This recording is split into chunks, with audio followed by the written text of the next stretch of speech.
¿Qué tal? Buenas tardes a todos. Bienvenidos a nuestro conversatorio número 4 del 2020, Silencio, Resonancia y Polifonía, con el maestro José Sosaya. Mi nombre es José Ignacio López, soy coordinador del Laboratorio de Música Electroacústica y Arte Sonoro, y este conversatorio es parte de una serie de esfuerzos por parte de la Universidad Nacional de Música para acercar a nuestra comunidad y al público en general al conocimiento no solo del trabajo que venimos realizando en la familia de la universidad, sino diferentes aspectos de la enseñanza musical que consideramos que son importantes, ¿no? En todos sus aspectos y en todas sus vertientes.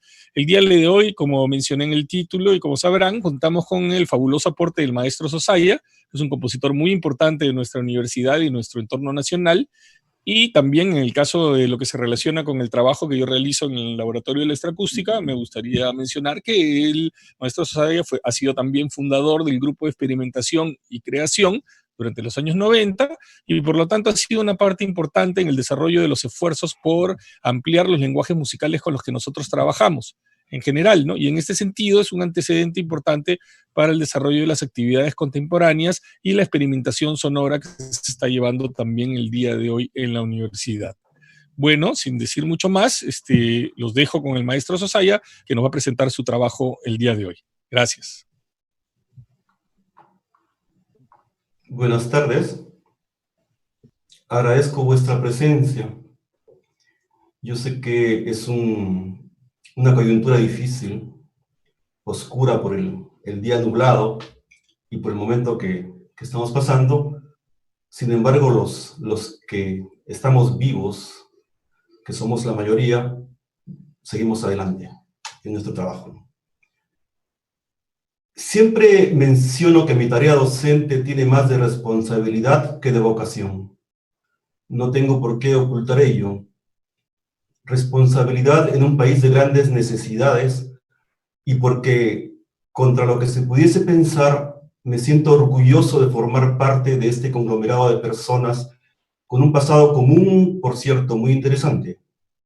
En ese marco, con la intención de mostrar herramientas, procedimientos, caminos a los estudiantes de mi especialidad, a los músicos en general y al público interesado en conocer y entender un poco del trabajo de creación y construcción de una obra, preparé esta presentación en la cual me introduzco en una parte de mi obra en una suerte de autoanálisis. Autoanálisis que me fuese impuesto como requisito final para aprobar una maestría en mi especialidad. Entre el 2018 y 2019 realicé una maestría en composición y nuevas tecnologías en la Universidad Internacional de La Rioja, España, cuyo último paso fue la sustentación a fines de octubre del 2019 de un trabajo final el cual debía estar obligatoriamente relacionado con obras mías. Es decir, tenía que justificar ante un jurado el por qué y el cómo escribí lo que escribí. El texto escrito de dicho trabajo final, según las normas, fue enviado 3 meses antes de la fecha de sustentación.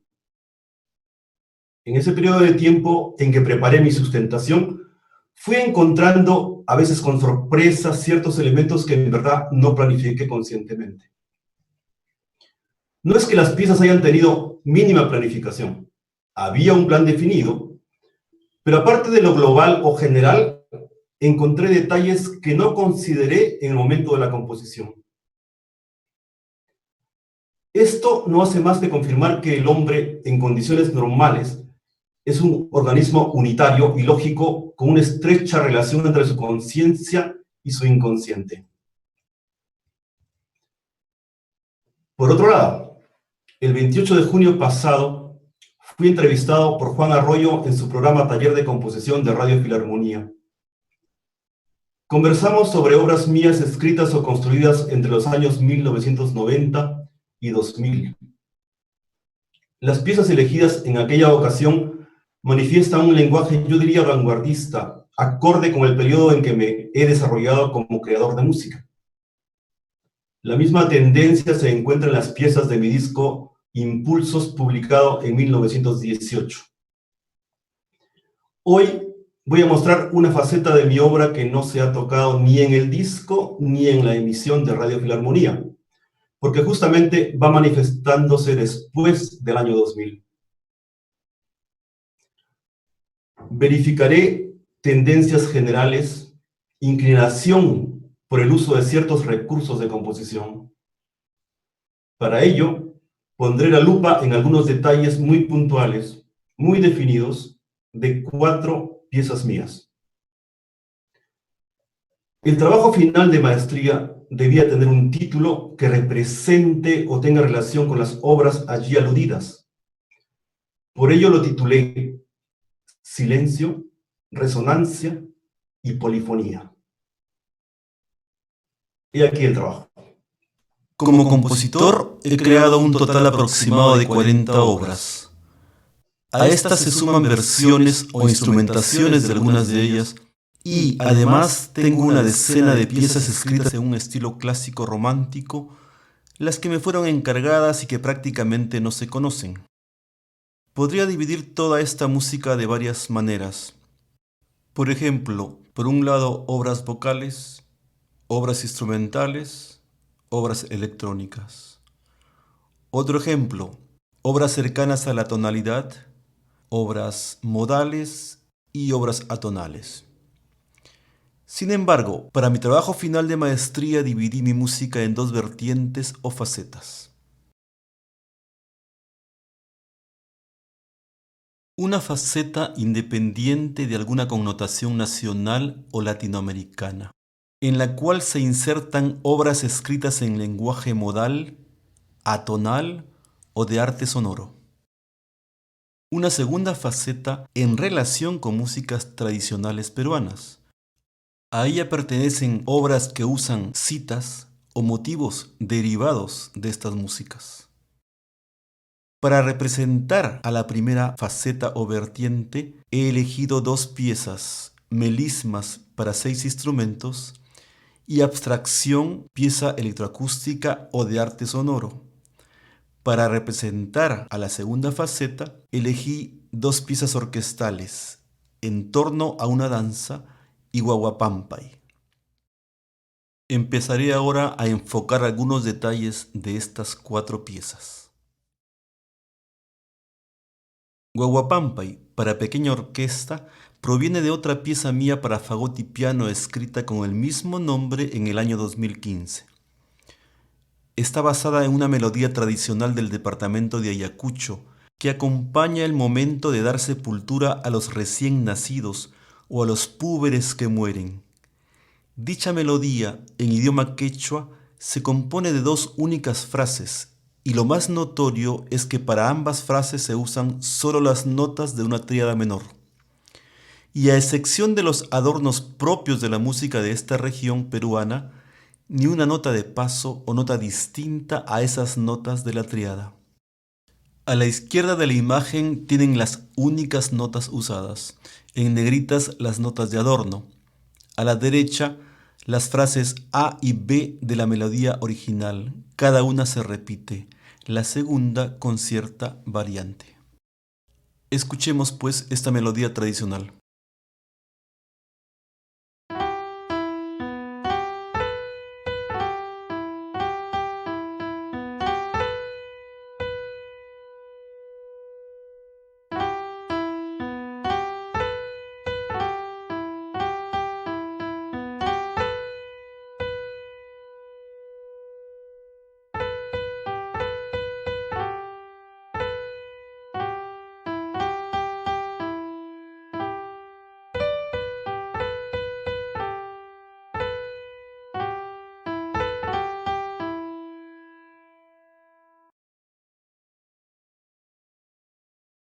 En la columna de la izquierda tenemos las 2 frases A y B de la melodía tradicional, presentadas 4 veces.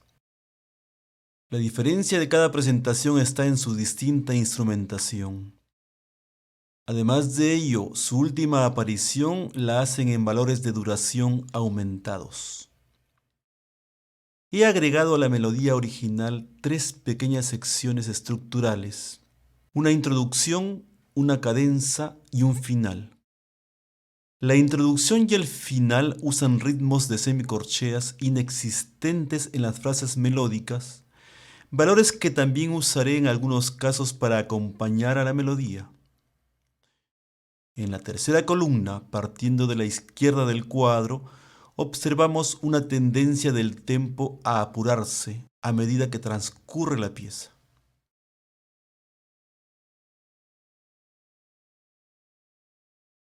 Pasamos ahora a describir ejemplos del tejido polifónico que decidí aplicar en ambas piezas orquestales.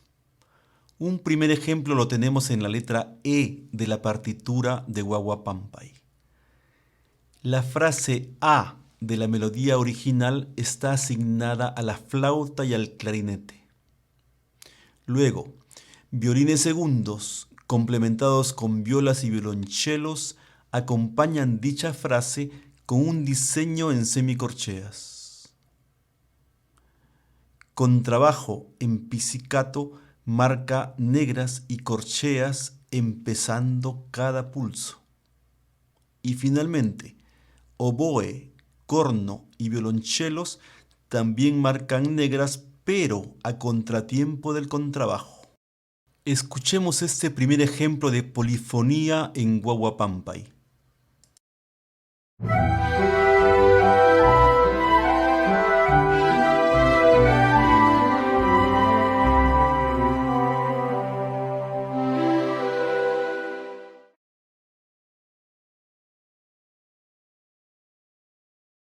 Un segundo ejemplo lo tenemos en la letra G de la partitura. La frase A de la melodía original está asignada esta vez al oboe y al clarinete, pero además en valores aumentados. Luego, un nuevo contracanto en semicorcheas aparece en violonchelos en alternancia con las violas. El contrabajo en pizzicato ejecuta esta vez negras a contratiempo.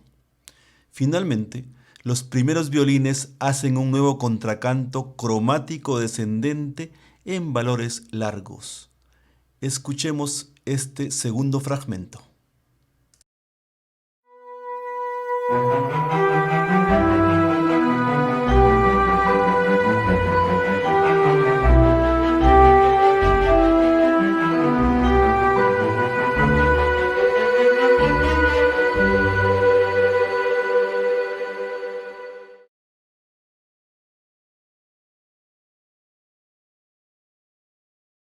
Un tercer ejemplo de polifonía lo encontramos en la letra H. Esta vez, la frase B de la melodía original ha pasado en valores aumentados al registro extremo grave del piano, el mismo que es duplicado por violonchelos y contrabajos. Un solo contracanto a modo de melodía fúnebre es tocado por la trompeta en alternancia con el trombón. Escuchemos.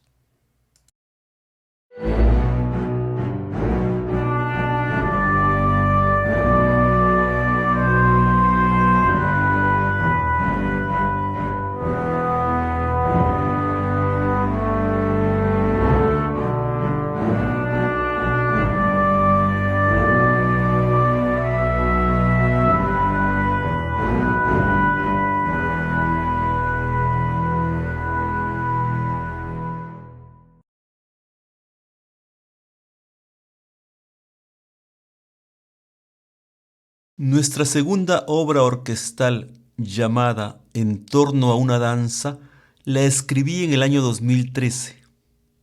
¿A qué danza me refiero? A la cachampa, danza guerrera tradicional del Cusco. He aquí una transcripción de la melodía original marcadamente pentafónica. Compuesta de 5 frases correspondientes a los 5 primeros pentagramas de la imagen, al final tenemos un patrón rítmico de tinja que suele acompañar la melodía ejecutada por una quena. Si observamos con más detenimiento, lo que he indicado como A' y B' son las mismas frases A y B variadas, solo en sus primeras notas.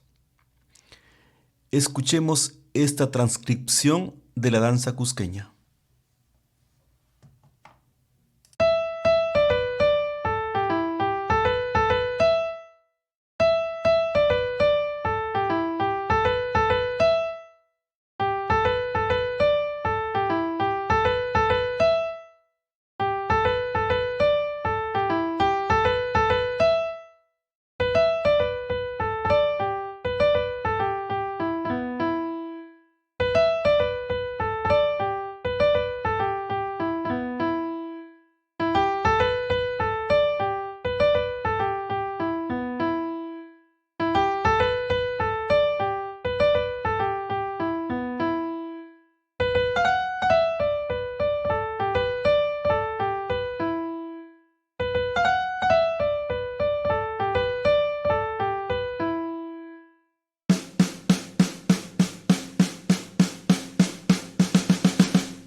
En el primer ejemplo de polifonía, ubicado en la parte introductoria de En torno a una danza, cojo del modo pentafónico solo sus intervalos característicos, o sea, segunda mayor y tercera menor.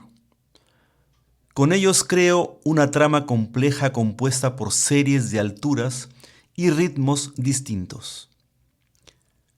Tresillos en flauta y oboe, quintillos en corno inglés y clarinete, y ritmos relacionados a los de la danza original en fagot y contrafagot.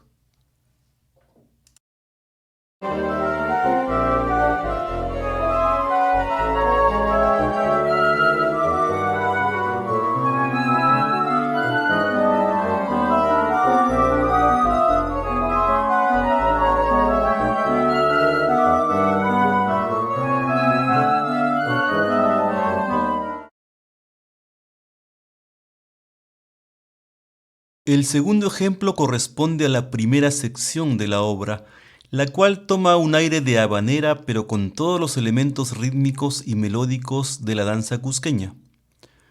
Observando esta página de la partitura, encontramos una polifonía a 6 partes o voces. Las enumero. 1. Todas las maderas, a excepción del fagot, quienes justamente son los que ejecutan fragmentos de la melodía original. 2. Contrabajos, timbales y fagot. 3.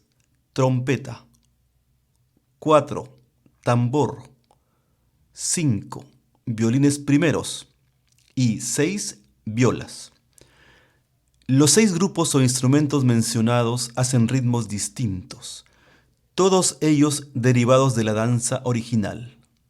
Escuchemos.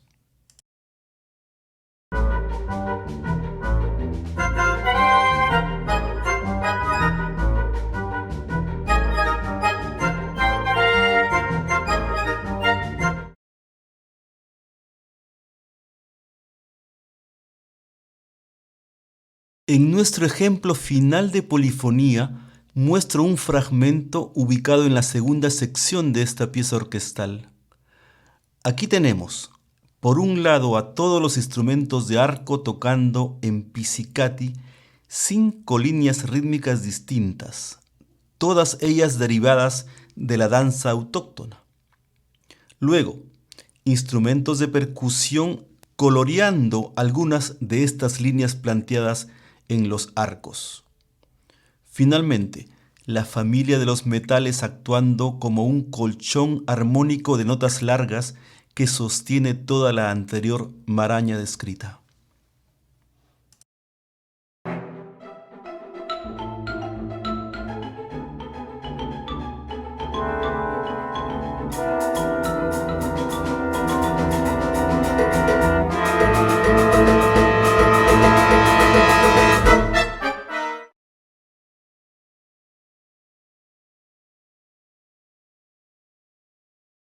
Hasta aquí hemos visto los detalles de 2 piezas que manifiestan una de mis facetas como compositor, aquella vinculada a las músicas tradicionales peruanas. Encontramos en ambas piezas un elemento común, la polifonía, o sea, la superposición de varias líneas o motivos melódicos o rítmicos. Ahora les voy a mostrar aspectos de mi otra faceta a través de otras 2 piezas sin vinculación alguna con la música tradicional. Sus puntos de partida son distintos, y en ellas encontraremos las otras 2 características de mi obra, es decir, el silencio y la resonancia.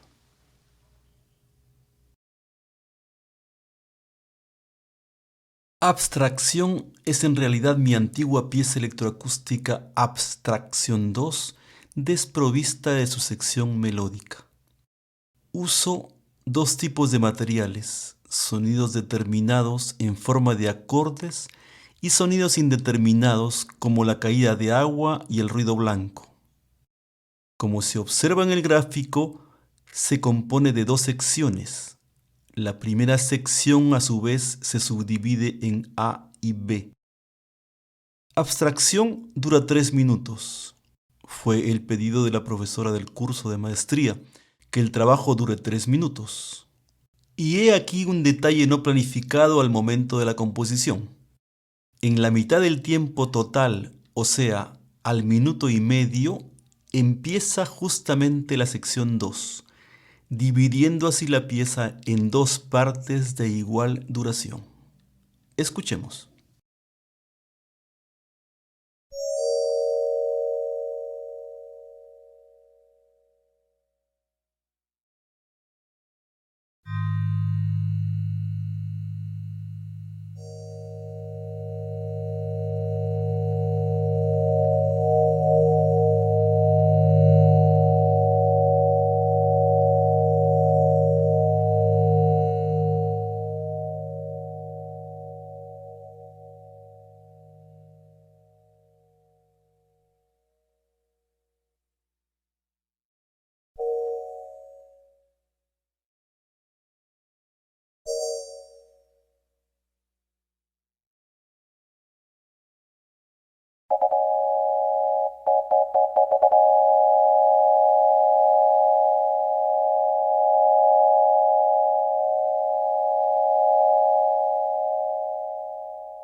Es evidente que tanto el silencio como la resonancia de algunos acordes son protagonistas importantes en esta obra. Veamos ahora el aspecto de alturas o frecuencias usadas. He aquí el acorde base. De él nace el acorde inicial de la pieza, que se presenta en forma de arpegio, y al cual responde un acorde en registro grave.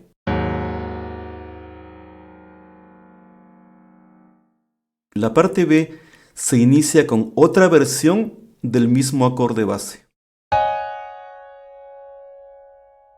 De esta manera.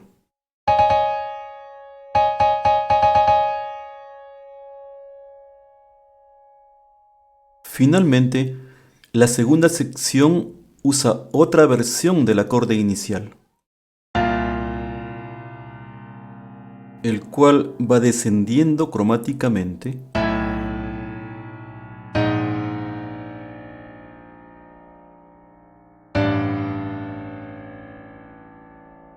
pero sin variación alguna.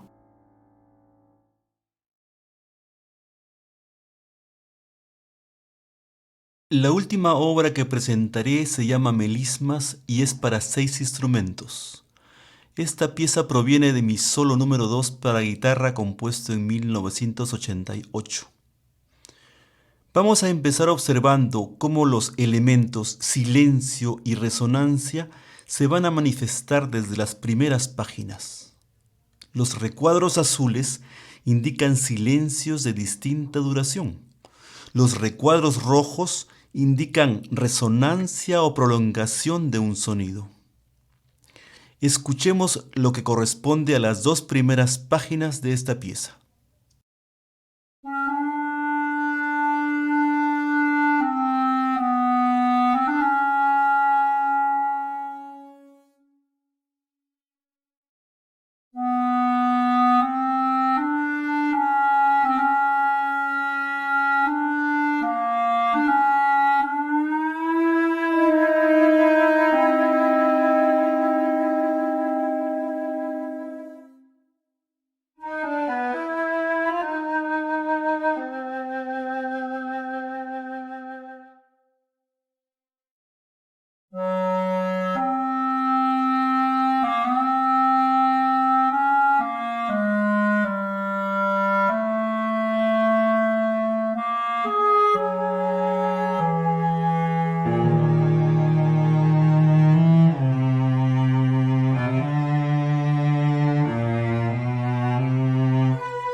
Melisma se inicia y culmina con el intervalo de segunda menor, y por el constante uso de tal intervalo en casi toda la obra, este adquiere el rango de intervalo eje.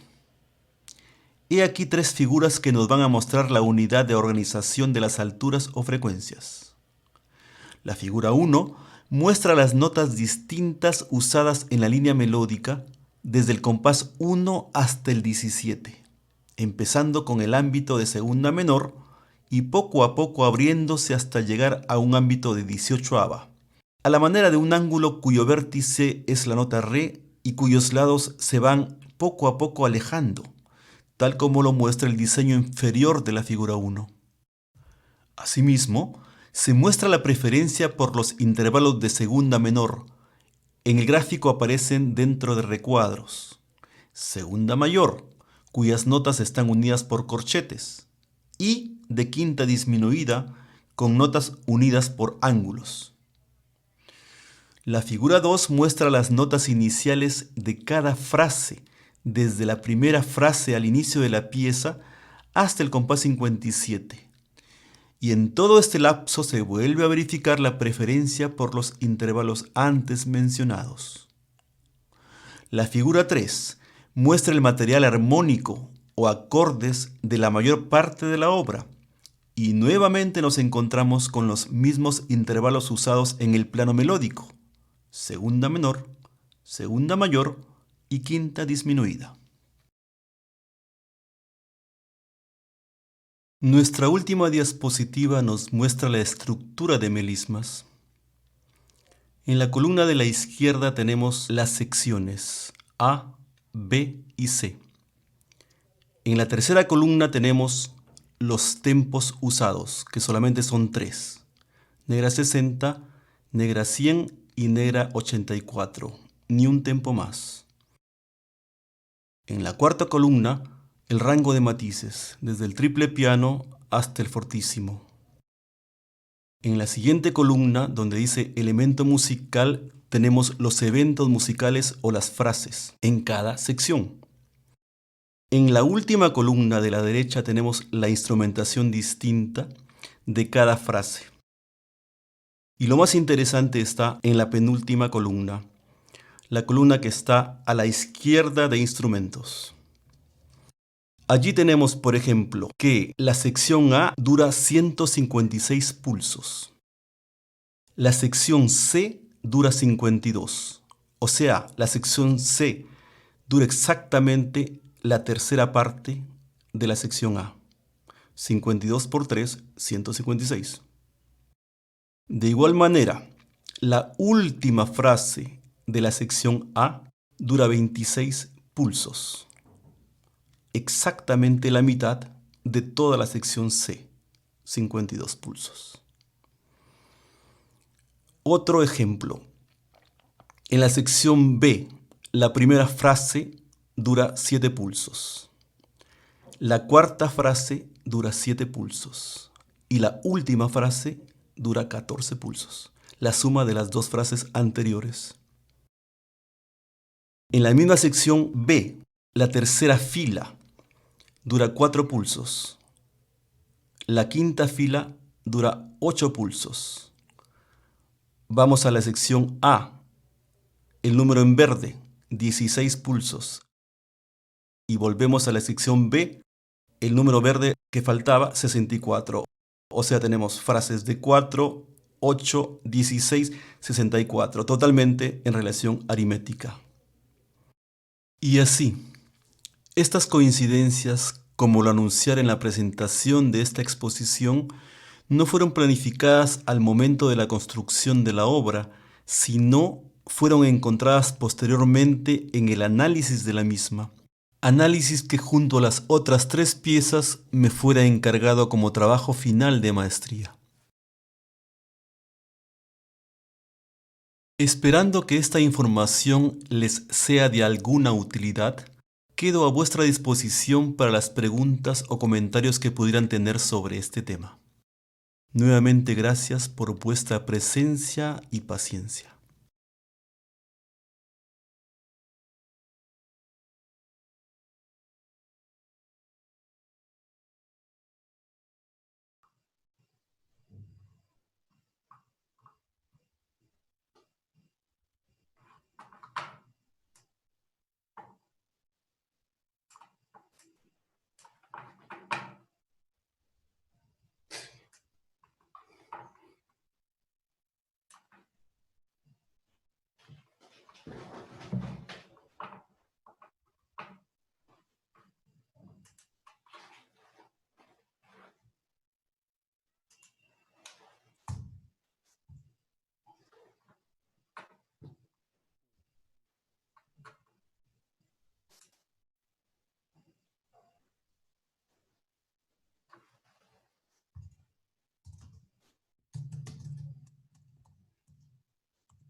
Bueno, muchas gracias a todos por su participación, por estar escuchando este trabajo, a los que han venido, al maestro Sosaya, por estar aquí. Tenemos una par de preguntas de parte del público que quisiera pasárselas al maestro Sosaya.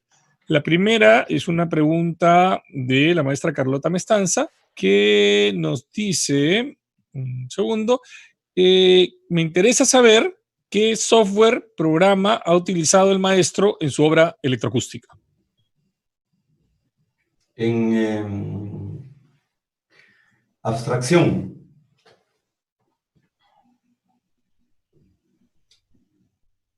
Déjame recordar, porque esa pieza, la versión original, es más antes. Cubase. Cubase es un secuenciador solamente. Y el corte el corte de la parte melódica, porque tenía una parte melódica pentafónica, justamente correspondiente a los 5 sonidos de los de lo que está compuesta toda la obra, excepto los ruidos blancos y la cascada, todos 5 sonidos solamente. Eso lo he cortado ya en Logic Pro, ¿no? Después. Y quizás la subida de volumen, la masterización un poquito en Logic Pro, ya hace el año pasado, ¿no? O sea, a lo mejor para el público que no conoce mucho de estos temas, ¿les podrías explicar qué cosa es esto de Cubase? ¿O qué hace? Cubase es un secuenciador, es una grabadora de pistas digital. O sea, uno va metiendo un sonido en una pista, en un track, luego el otro, y va cotejando, digamos, la superposición de la pieza. Los volúmenes también se pueden controlar, subir y bajar, subir uno, bajar el otro, subir los dos, bajarlos. Eso. Lo que yo recuerdo de esa composición es que en esa época yo todo lo tocaba, o sea, no lo elaboraba, no existía el audio digital, existía solamente el MIDI, nada más que el MIDI. O sea, todo salía de mi teclado, del único teclado que tengo, que es un humilde SI-22, Yamaha SI-22, ¿sí? Frecuencia modulada. Claro, en ese sentido, normalmente nosotros pensamos mucho ahora, como ya es común que todo el mundo use software, como que el software fuera el centro del trabajo, pero hace no mucho tiempo se trabajaba, como tú mismo estás explicando, en realidad con sintetizadores y se grababan las cosas en la computadora y luego se ordenaban, se limpiaban, se cortaban, ¿no? En el caso de lo que mencionas, el SI-22 es un sintetizador de frecuencia modulada, ¿no? Entonces, en realidad son trabajos de frecuencia modulada que después se llevan a la computadora, ¿no? Y los sonidos de ruido blanco son del mismo sintetizador, me parece. No son sonidos de audio grabados con micro, no. Son todos sintéticos. Sí, así suena además. Sí, suena bien FM, ¿no? Sí, claro. Claro. Claro. Pero no había, digamos, un trabajo sobre el sonido. El trabajo es musical, enteramente musical. ¿Qué acorde quieres? ¿Qué intensidad? Eso es elección mía. ¿Cómo crece? ¿Cómo aparece? ¿Cómo se va? El S22 tiene una ruedita para pasar de un sonido a otro. O sea, el mismo sonido que lo divides en 4 partes y en distintas direcciones, te va paneando, digamos, el sonido. Te lo va paseando por el espacio, ¿no? Y también adelgazándolo de acuerdo a las frecuencias, a los componentes que esté hecho. Es una característica del mismo teclado. De todos los SI de esa época, ¿no? Que eran los que trabajaban con... Sí, los otros no tenían la ruedita, sí. Tenían mucho más potencia, pero no tenían la ruedita. Sí. Sí, este es un momento importante también de la historia de los sintetizadores, justamente. Bueno, tenemos otra pregunta aquí también de Jorge Ríos, que dice: los grandes compositores de la historia siempre hablaron de la disciplina a la hora de componer. Mi pregunta es, ¿cómo podría un compositor académico de vanguardia afrontar y superar una racha de sequía creativa? Esa es una etapa que todos, no todos, pero en mi caso sí, yo le he pasado, y bastantes años, muchos años. No puedes hacer lo que no sientes. Yo siempre digo eso a los alumnos. Tú no puedes, bueno, al principio, cuando recién empiezas, sí puedes prestar lenguajes un poco, pero ¿cuánto prestas? O sea, lo prestas porque te gusta. O sea, lo haces suyo de alguna manera. Pero prestar algo que no sientes, y lo que me pasaba probablemente era eso, que yo no sentía, no sentía que tenía algo que escribir, algo que decir. Yo necesito sentir que quiero decir algo. La música para mí, no para mí, sino para todo el mundo, es comunicación. Es dar algo tuyo, algo, y no algo malo tuyo, sino algo bueno, ¿sí? Algo bueno, algo que quieres compartir, que quieres comunicar. Sea a través de la música electrónica o sea a través de la música instrumental. Es eso, es un lenguaje. mejor que el lenguaje hablado, por supuesto, es un lenguaje distinto. O mejor, no mejor, sino distinto, diferente, ¿no? Tenemos aquí también una pregunta de Cristian Hurtado, que nos dice: gracias maestro, breve y concisa la explicación. Quería saber si en la primera obra existe alguna influencia beethoveniana en cuanto al tratamiento temático. La primera obra que escuchamos, Guaguapampay, en el tratamiento, porque la melodía se escuchana totalmente, es tradicional. En el tratamiento, no necesariamente. Yo allí aplico pues todo lo que hemos estudiado en el conservatorio, ¿no? El asunto del contrapunto de especies, ¿sí? Una nota, una negra contra 4 semicorcheas, el contratiempo, sí, para no ser tan vertical, tan rígido.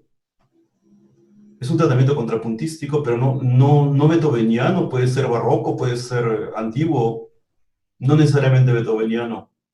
Ahora, y si tú lo escuchas beethoveniano, pues que yo lo tenga en el inconsciente, ¿no? Porque he escuchado Beethoven, analizamos Beethoven, lo enseño en la clase de análisis, pero no especialmente, ¿sí?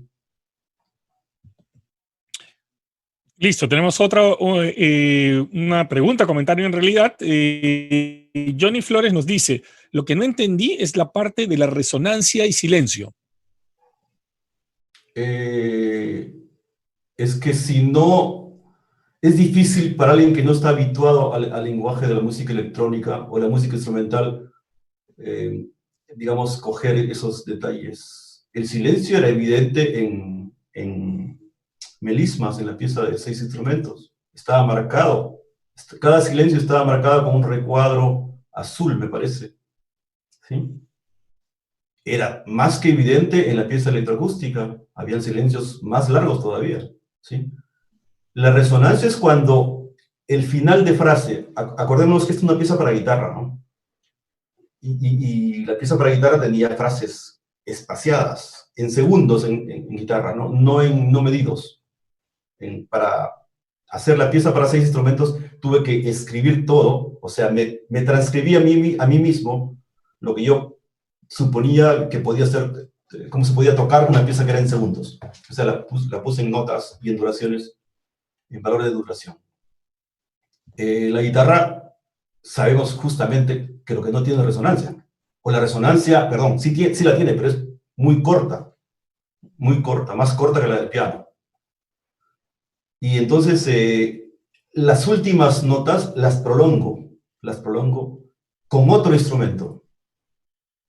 Y yo pienso que la primera frase, por ejemplo, la toca el clarinete, empieza todo con clarinete, y después esta última nota, perdón, la penúltima nota la coge el corno, y el corno se queda con esa nota, y la última nota la coge la flauta.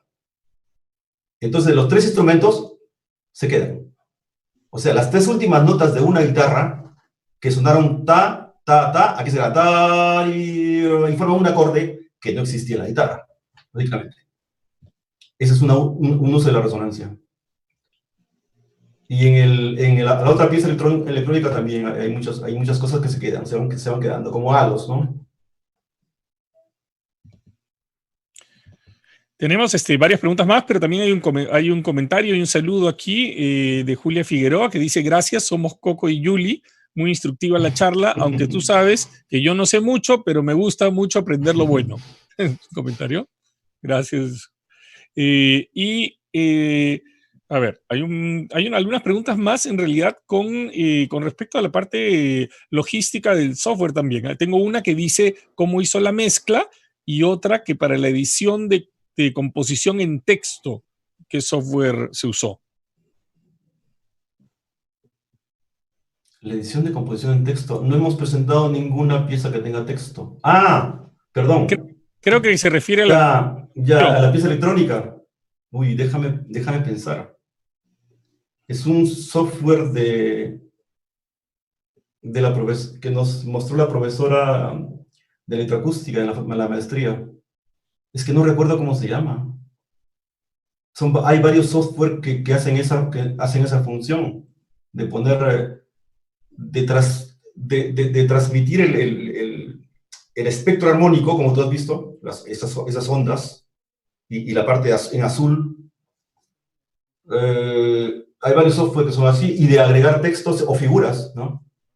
Yo he visto una partitura, o sea, escuchándola, y es maravillosa la manera como parece un gráfico, o sea, un análisis muy interesante.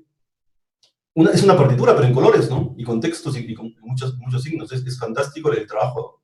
Yo no he llegado a ese nivel porque el curso, la parte esta del gráfico fue muy corta, ¿no? Pero sí estuvimos obligados a elaborar eso. No recuerdo el nombre. Lo que sí recuerdo es que con la nueva versión de Apple ya no la podía tener el programa, el software. Ya no lo puedo usar. Y quizás por eso hasta me he olvidado el nombre, ¿no? Sí, Luis Marisquirena hizo la pregunta, así que si tiene una repregunta la puede ir poniendo. Seguimos, para los que están esperando con sus preguntas, seguimos en línea de acuerdo con las preguntas que están en el chat. Ahorita hay otra pregunta, Ana María Rojas, que dice: ¿por qué la secuencia de cascadas y silencio que representa en su obra? ¿Qué representa? La naturaleza. La naturaleza. La cascada es la naturaleza. Justamente yo en esa época no conocí el audio digital. Justamente es 1994. Yo conocí el audio digital en el 95, el año siguiente, cuando fui a España. Y cuando ya tenía una grabadora digital, ¿sí? Y hago la primera pieza con audio digital que se llama Evocaciones. Entonces yo necesitaba algo natural, algo que me dé, que me saque de la frecuencia modulada, del sonido electrónico puramente, ¿no? Por más bonito que sea para mí, yo necesitaba la naturaleza, o sea, ese mestizaje entre lo puramente electrónico y los sonidos naturales. No tenía el audio digital yo, no existía para mí, quizás ya existía en esa época, pero en realidad estaba naciendo recién, ¿no? La tecnología ha ido evolucionando. Antes no existía ni el sintetizador digital, solamente el analógico, y antes el micrófono y la grabadora de carrete, esa grandaza. Yo he pasado por esas etapas, por mi generación. Sí, perfecto. Tengo una pregunta del maestro Nilo Velarde que dice: buenas tardes, José. ¿Cuánto piensas que la electroacústica ha influenciado en tu música instrumental? Muchísimo, muchísimo. Porque yo soy un admirador de la, digamos, no de la tecnología, sino de las obras usando la tecnología, de los resultados. ¿Sí? Yo no tengo para nada, yo rompí el prejuicio de que si no se hace con instrumentos acústicos no es una obra de arte, no, para nada. Para nada. Yo hace tiempo que rompí ese mito. No obstante, yo pertenezco a una generación que nació sin esa tecnología, ¿no?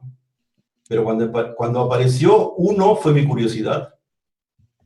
Y luego escuché justamente entre el 84 y 86, en que viví en Francia, muchísima música. Y había música muy mala hecha con tecnología. Poca música era buena. Poca música era buena. Pero la que era buena estaba bien hecha, muy bien hecha. Era con gente que tenía... Se notaba... Es que el artista expresa, digamos, su pensamiento, su madurez, su experiencia a través de la música, sea electrónica, sea instrumental, o sea cantada, o sea lo que fuese. El que es maestro o domina su arte y es profundo y es artista y es maduro, lo expresa a partir... La tecnología es un medio solamente, ¿sí? Cualquier instrumento, sea electrónico o sea un palito de escoba o dos palitos de escoba, es un medio, son medios. La música la hace el hombre, el artista, no los instrumentos. Bueno, es para sintetizar. Ok, tengo aquí un comentario de Johnny Flores que dice: ¿quién sabe? Soy un compositor tradicionalista. Por tal motivo no logro entender el interés de la existencia de la parte donde está la resonancia. Digo esto porque la obra para mí es buenísimo y los fragmentos interesantísimos, en la cual para mí queda un poco en el aire esa parte de la resonancia. Sí, es lo Nos quiere mismo. cuál es el valor de la resonancia, me parece, en estos casos. Va a tener que esperar mi obra siguiente, que justamente se llama Resonancia. Es una obra para orquesta, para gran orquesta. Se llama Resonancia, sí, se llama, y trabajo mucho sobre eso. Pero tengo más elementos para trabajar. O sea, trabajo con... La orquesta está muy dividida. Bueno, estoy hablando de un proyecto que todavía no existe, pero en realidad ahí tengo 3 minutos y medio, más o menos. ¿Sí? Divido la orquesta, o sea, en grupos individuales. O sea, violín uno, pero no violín uno. Violín es uno, no, sino un violinista, dos violinistas. Y les doy voces distintas y trabajo mucho con matices muy... A cada violinista le pongo matices cuádruple piano. O sea, exploro un poco el... Y disculpen que me salga del tema, no me estoy extendiendo el tema, estoy hablando de un poco de la resonancia, ¿no? Me voy al extremo de lo que el oído humano puede percibir, y un poco que llamo la atención con el cuidado del oído, ¿eh? Cuádruple piano a violinistas solistas, ¿sí? Pero cuando los juntas, escuchas algo electrónico, que no es electrónico, es acústico. Es acústico, pero como no estamos acostumbrados, ni los instrumentistas, ni las personas, a escuchar a esos niveles, una especie de clústeres, pues es algo nuevo. Para mí es algo nuevo, y por eso me interesa, no porque sea nuevo, sino porque me gusta cómo suena, el efecto. O sea, una cosa es un clúster mesoforte y otra cosa es un clúster cuádruple piano, ¿sí? Y en crescendo. Tenemos una pregunta de Jonas Martín que dice: buenas tardes, maestro. La composición tiene su base en el conocimiento y la inspiración. Sin embargo, es necesaria la disciplina para culminar una obra. ¿Cuál es su método de trabajo? No tengo un método de trabajo definido es de acuerdo a cada obra, de acuerdo a cada obra. Sí hay una disciplina. La disciplina es, digamos, dedicar un horario, un tiempo a, a trabajar para lograr un objetivo, ¿sí? Y esa disciplina o esa metodología no es la misma cuando uno empieza a ser compositor que cuando uno ya ha pasado por muchas etapas, ¿sí? Va cambiando, definitivamente va cambiando. Hay cosas que yo puedo hacer muy rápido ahora y que antes me costaban mucho. Si tocamos el tema, por ejemplo, de la música peruana, que ahora no me cuesta las citaciones o coger elementos, y antes yo quería hacerlo, pero no podía. Uno, quizás porque no lo sentía, pero sobre todo porque no carecía de técnica para hacerlo, ¿sí? Me costaba, digamos, plasmar algo interesante, original, entre comillas, a partir de elementos nacionales, ¿no? Hoy día sí yo me siento con mucha capacidad, bueno, no hoy día no, sino desde hace un tiempo me siento con mucha capacidad para hacer eso. Pero cada obra requiere una disciplina distinta y de acuerdo a la experiencia que tiene cada uno. O sea, tampoco se trata de que te pases 8 horas sentado buscando algo, no, eso más bien es, yo diría, malo. Hay cosas cuando tu mente está libre, cuando tu mente está haciendo más bien otras cosas, está viendo otros elementos, más bien de ahí pueden nacer ideas para tu obra. No estando en la parte musical, no escuchando música, tu imaginación se desarrolla. Tu imaginación se desarrolla mirando teatro, viendo exposiciones de pintura, mirando televisión, películas de ciencia ficción, si tú quieres, o observando la vida, ¿no? Observando la naturaleza. Lógicamente hay un trabajo musical, un aspecto musical que tienes que desarrollar. En primer lugar es el oído, ¿no? El poder escribir lo que tú piensas. Si no puedes hacer eso, estás en un nivel todavía básico. Si no puedes escribir lo que imaginas, todavía estás en un nivel básico. Que hay que pasarlo, y no digo que sea malo tampoco, es una etapa. Pero poco a poco vas a encontrar el camino. Yo no creo que haya un camino único. Cada persona, unos dicen, yo compongo mejor a las 3 de la mañana, a las 2 de la mañana porque hay silencio. Yo no, por ejemplo. ejemplo, yo me muero de sueño a esa hora, a mí me da ganas de ver una película, en todo caso para relajarme, o rezar, pero no componer a esa hora. Bueno, a no ser que tenga una idea, pues, que me haya salido, pero solamente apunto la idea y me voy a dormir otra vez, ¿no? Pero no me pongo a trabajar a esa hora. No me gusta esa hora para trabajar, ¿no? Pero hay otros que sí. Es personal eso. Los horarios son personales, las metodologías también, de acuerdo a la evolución de cada uno. Hay que evolucionar, eso sí, no hay que estar estático. Eso que dices es súper importante, ¿no? Hay que estar continuamente cambiando y aprendiendo cosas, ¿no? Sí, Esto... para después escoger lo que uno quiere y lo que uno le gusta. Si uno dice, no, yo soy así y a mí me gusta esto, no, ahí estás muerto. Pues. Ahí ya te pusiste cuatro paredes, te pusiste tu cárcel ya. No vas a salir de ahí. Y ahora que lo dices, mi cerebro creativo se enciende como a las 2 de la mañana. Yo soy al revés, creo. Es personal, pues, claro. Está bien. Una pregunta más. Tenemos varias preguntas más. El maestro Dante Valdés pregunta, ¿cómo definiría su estética musical?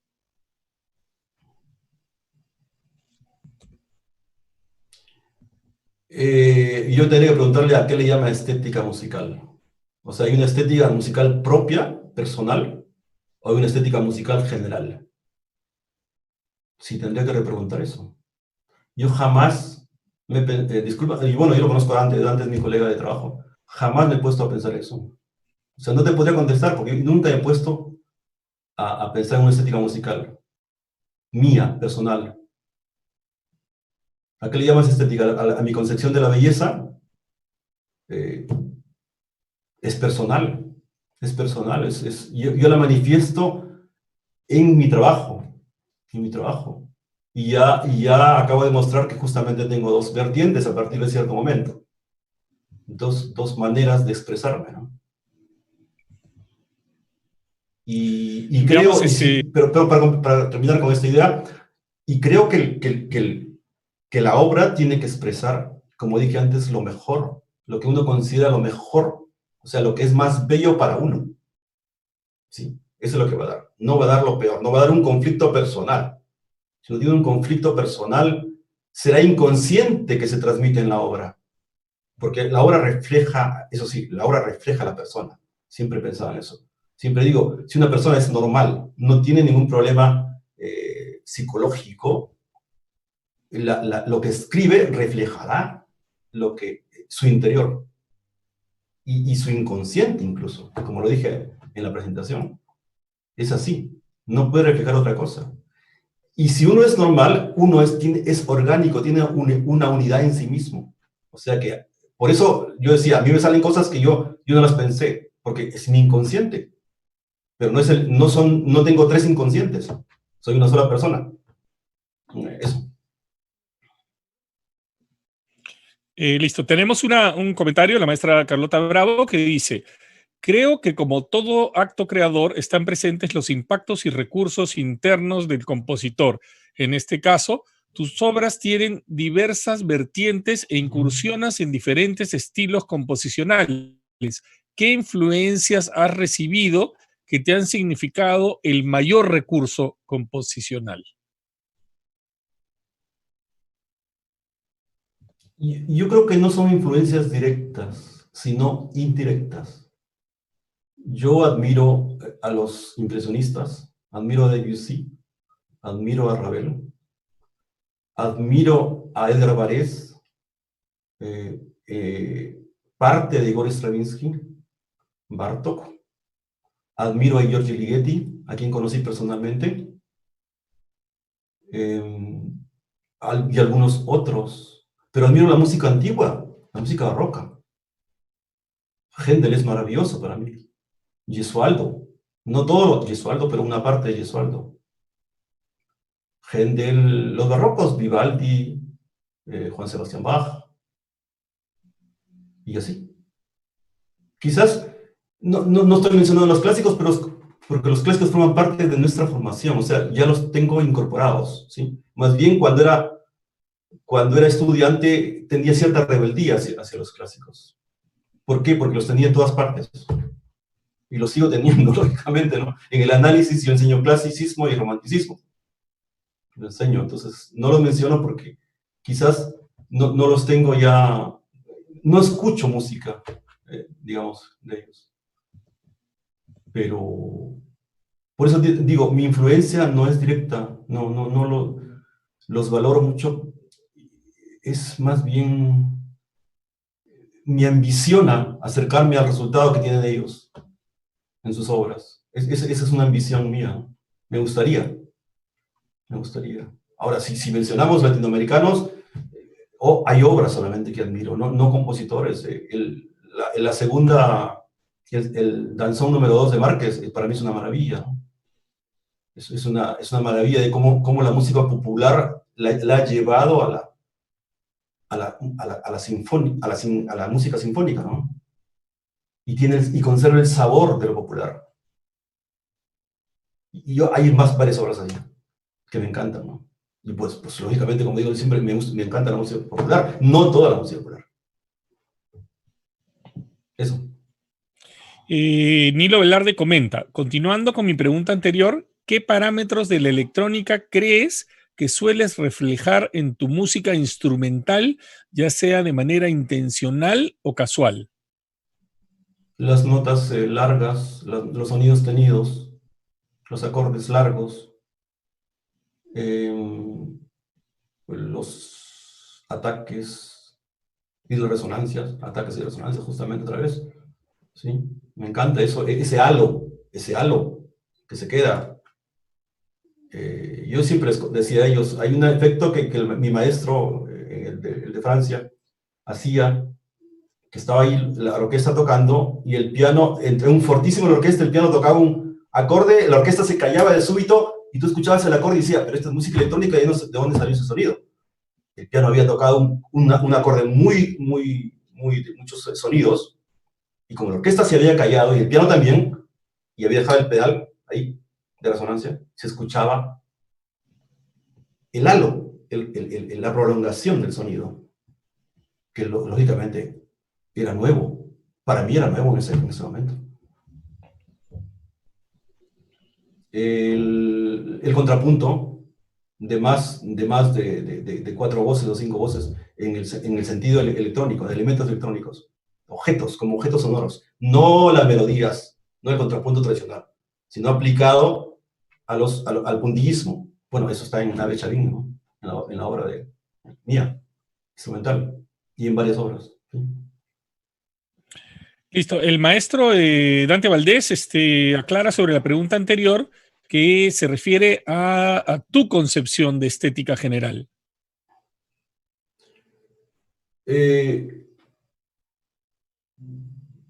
La estética es el concepto de lo bello, ¿no es cierto? Quizás yo considero mi concepto de belleza está ligada al resultado en cuanto a música se refiere. Es que eso es personal, son los gustos, ¿no? Que no nacen si no se hacen, se desarrollan. Yo he mencionado a los compositores que para mí hacen obras artísticas, obras bellas, ¿no? Que trabajan sobre las sutilezas, sobre los matices, sobre las partes armónica, tímbrica, cómo usan eso, ¿no? Cómo usan el timbre, el instrumento, el matiz, y la textura. Es difícil la pregunta, es muy difícil la pregunta. O sea, el concepto de belleza es personal, es muy personal, y yo trato de reflejarlo en lo que hago. Y por eso, y ahora yo no digo que todo lo que haga yo estoy contento y que he alcanzado eso, no.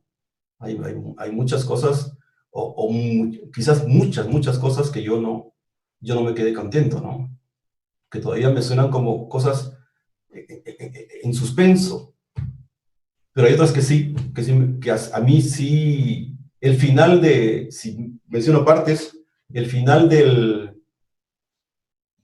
la música para 2 intérpretes virtuales, el final, la parte final, voces, la obra Voces, que también es electroacústica, para mí son logros, son logros. Ave Chavín por partes, no se me guste toda la obra. O sea, eso refleja mis gustos, mi concepto de estético, de lo bello. Y las obras de los compositores Además, que yo admiro, ¿no? Que yo admiro, que puede ser desde Gesualdo o Monteverdi hasta, no sé, Helmut Lagemann en ciertas obras, o Wolfgang Ring. O sea, mi concepto de belleza, Dante, es muy amplio, es mucho más amplio. Me encanta también, ¿cómo se llama? Partes de la sexta sinfonía o la quinta sinfonía de Tchaikovsky, o la serenata para cuerdas de Tchaikovsky, si vamos a los compositores rusos.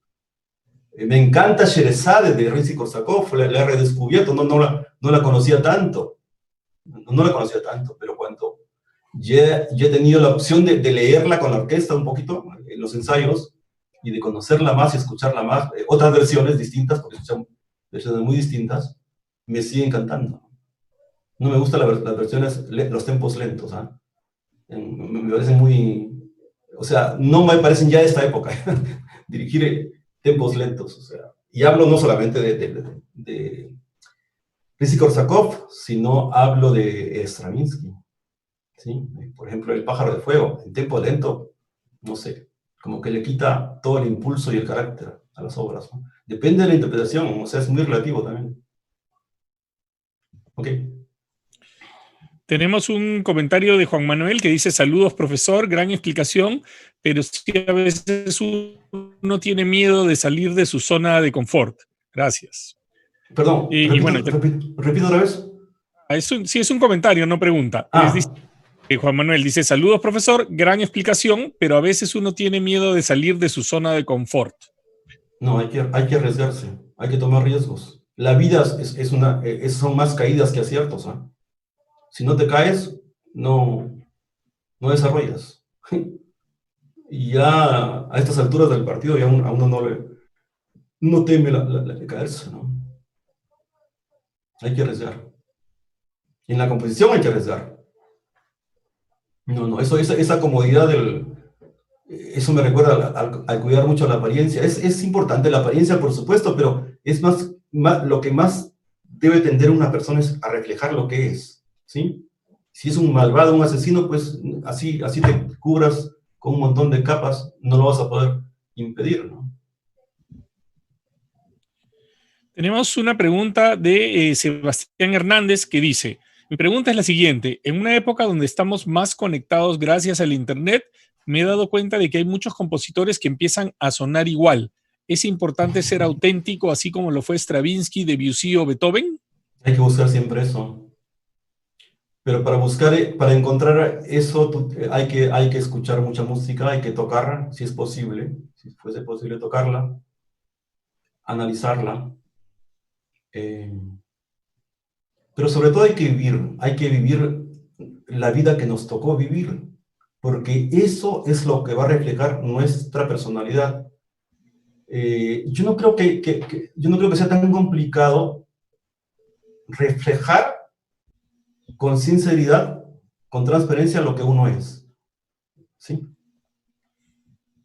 Habrá dos personas iguales, parecidas, pero no iguales, ¿no? Entonces siempre va a haber algo que uno puede dar, que es distinto, ¿sí? Porque la vida de cada uno es distinta.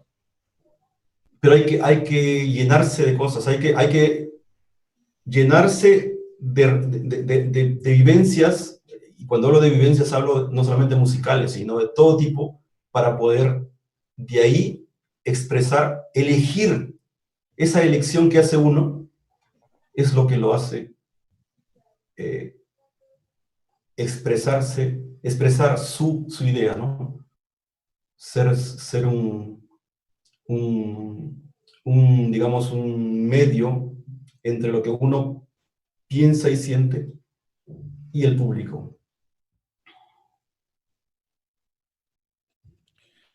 Hay un comentario del maestro Velarde sobre el tema de la estética que se ha mencionado antes y dice: pienso que la estética por la que haya caminado un compositor la identificarán quienes estudien sus obras en el futuro.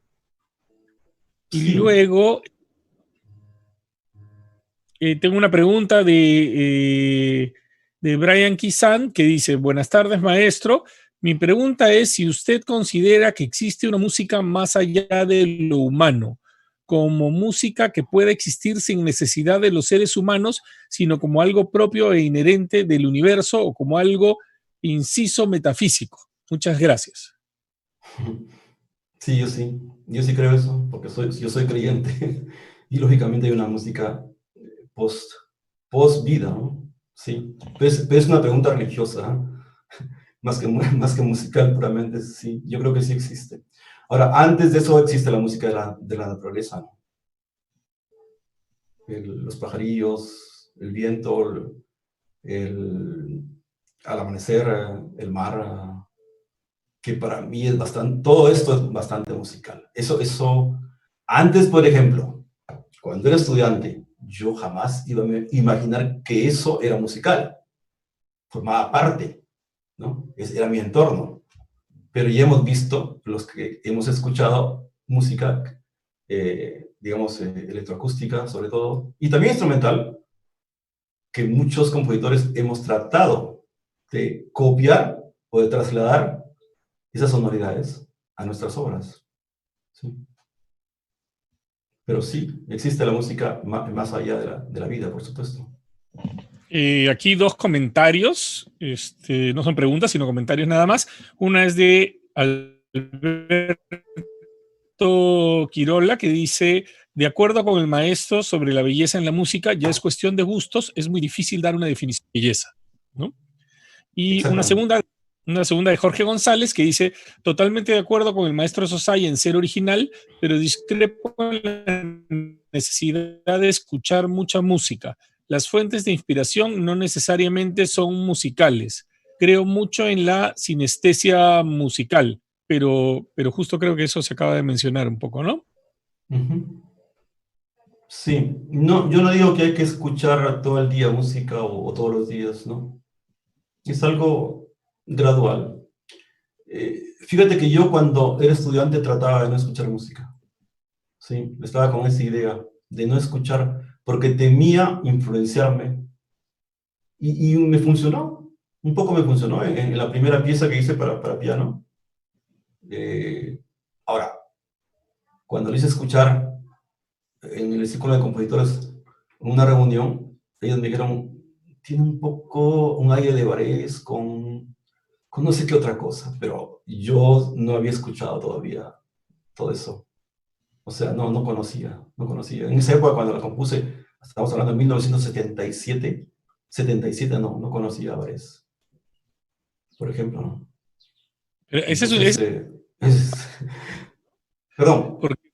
Que ese me parece que es un tema muy interesante, porque si yo conozco muchos músicos, y a mí me ha pasado cuando era muy joven, que le tenía miedo a escuchar música justamente sonando como lo que estaba Sí.